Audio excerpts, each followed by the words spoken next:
Now to show you the same process but from an applicant record. So on a standard applicant form within Expert Agent, action menu available on the right click of the mouse, also the whitelist icon on the right hand side. You've got the matching option again. From there select Match Processor and that will take you through to an empty match grid.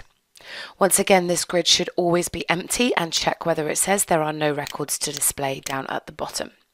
If it says grid is filtered, right click and clear your filters.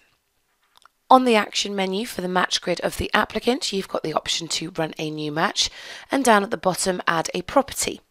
Now you can run those two things in conjunction with each other, but the property option is used if you know that the property will not match out to the applicant for any particular reason that was discussed earlier. We're going to be running a new match, so clicking on new match, and it will ask us whether we want to include properties for which details have already been sent, so if they've been matched and it been completed. If it's had a price change, the property, it will then still appear in the matches and it's just letting them know that that property is still available, it's still in their price range, but it has had a price reduction. We've got the option also to include properties irrespective of the available from date. Again, mainly used for lettings, but you have got the option there just to make sure that you are matching your applicants out to all properties, and clear the filters when running a match. Press the Save button and that will populate the match grid and let you know how many matches it's found.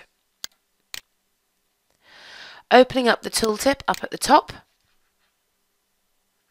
you can this time scroll down the property column and untick any of the properties using this panel in tooltip to check their property against the applicant record. Using your lock column as well to lock them into the tooltip and unticking any properties that you don't want to send to this applicant. Once you have unticked them, right click and the option here to reject excluded. Always reject your excluded matches. Do not leave them in the match grid. We're now left with 6 pending matches and we're going to send this out via email.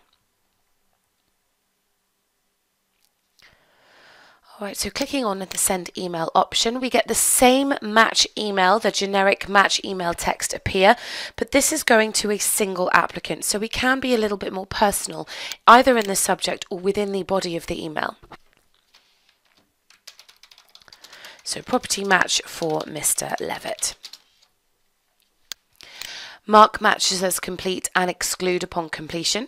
It's going to check the applicant, see whether they are ticked to receive emails, whether they've got a valid or an actual email address added into the system, and it will then send them the email.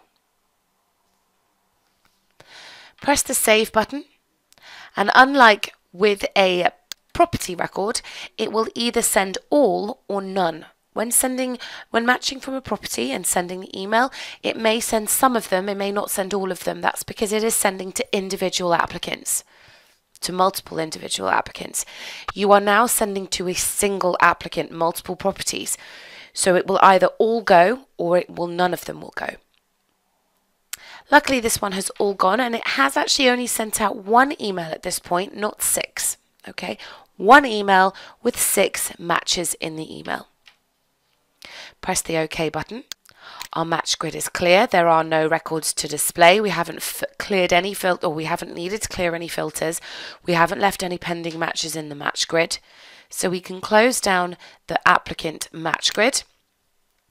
On the events tab of the applicant record, we have now got those 6 matches sitting there, and they will also be on the individual property events tabs as well.